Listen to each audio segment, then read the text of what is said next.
California Edition. I'm Brad Pomerance, and we are joined by Hector de la Torre. He was a member of the California legislature, but he is currently the executive director of the Transamerica Center for Health Studies.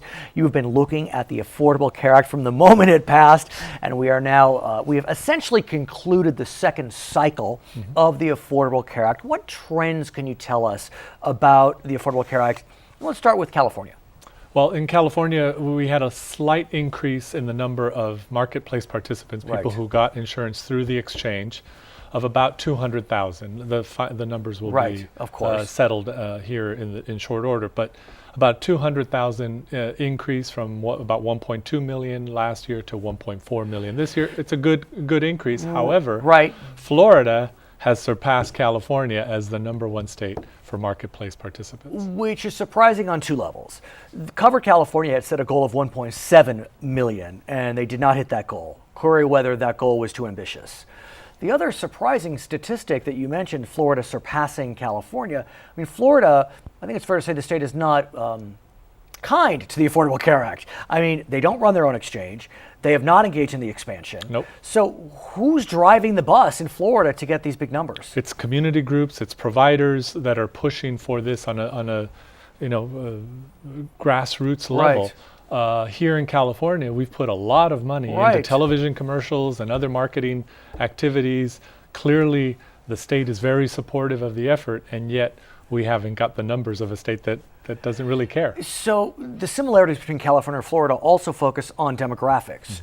Both states have large Latino populations, different Latino subgroups, but be that as it may. Are we seeing strong numbers out of Florida as it relates to Latino sign up? Because remember, they don't have the expansion. Yes. So we know the 2014 numbers. We don't have the 2015 in terms numbers of trends. Yet. But last year, Florida and Texas, which is another state that did not embrace the Affordable Care Act, did about as well as a percentage of Latinos as California. And again, big difference in investment and outreach from California at the state level versus those two states that did not have gubernatorial support. So are we wasting money with these massive ad campaigns? I mean, we've spent tens of millions. I mean, there was Tengo un Plan, which was a big ad campaign that went through. I mean, a lot of different specifically targeted campaigns. I think as you make your way through, the easier to ensure folks are going to come on board. And I think that's what we've seen. Through TV commercials, et cetera. The population we're talking about, the uninsured, that are uninsured after year 1, after year 2, are going to be harder to get. They know less. They're less informed about how all of this works. They don't know about the subsidies that are available to them based on income in the exchange. How could they not know? We've done surveys. Tell us, I believe you. I'm not suggesting that. That show that over half of the uninsured as of last year did not know how to get health insurance. A year in, even in California, with the massive advertising campaigns, it still did not penetrate that audience. So the answer is you need face-to-face, person-to-person communication. A, that's very expensive. B, it's very time-consuming. We don't have that. Let me ask you though. I've seen some surveys, and there is some fear, not majority, not even plurality, amongst some Latino groups, that if they sign up for a plan, either through the expansion or Cover California, somehow their name is now in a database, and if they signed up, they're legal, they're citizens, and somehow that could impact their family, who may be undocumented. Yeah. I've heard this, but I mean that's on the margins. It is on the margins. Much like a lot of focus is placed on the Spanish language media.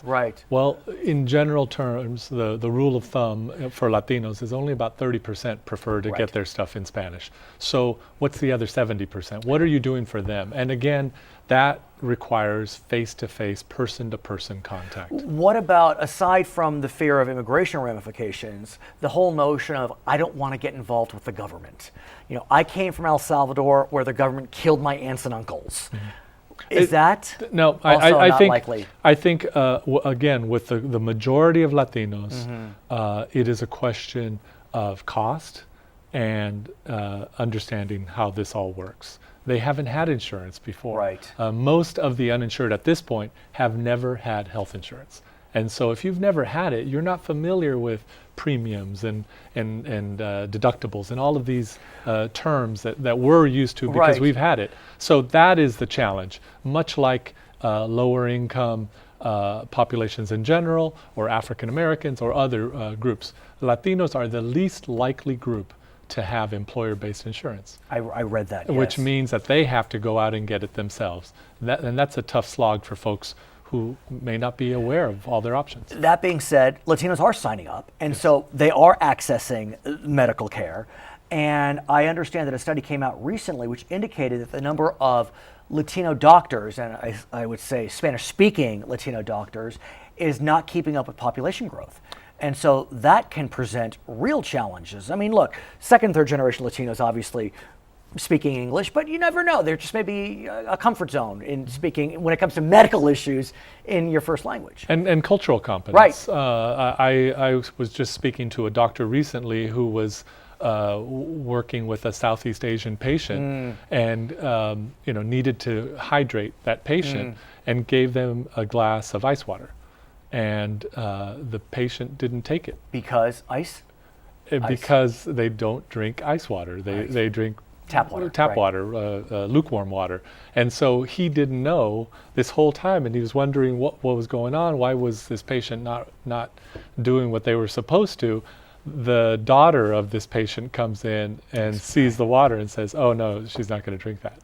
And so, again, cultural competence, being aware of the nuances of different cultures. But let's talk about cultural competence, because look, I mean, one can be of Latino descent and have no cultural competence. Absolutely. And so what do we do in that situation? Well, where, in that situation, Yeah. what you're trying to do then is just have access.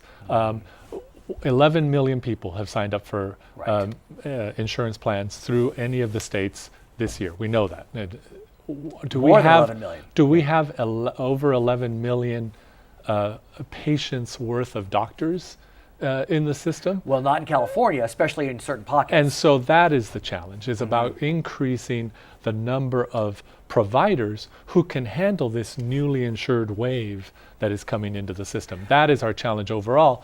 The Latino challenge is a subset of that. Let's talk about the expansion. I'm fascinated in that slowly but surely, many Republican governors are looking to participate in the expansion. I'm also fascinated that many Republican governors are not getting the support from their legislatures often.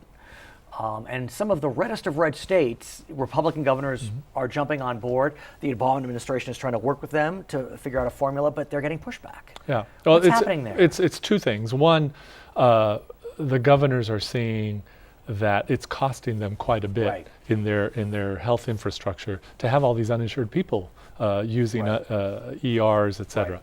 So they're seeing the cost side, and they have a means to take care of it, which is to expand Medicaid, but they're having political problems. What is helping them is the chambers of commerce in those states. The chambers of commerce are saying, hey, a lot of these people who are caught in that hole are our employees.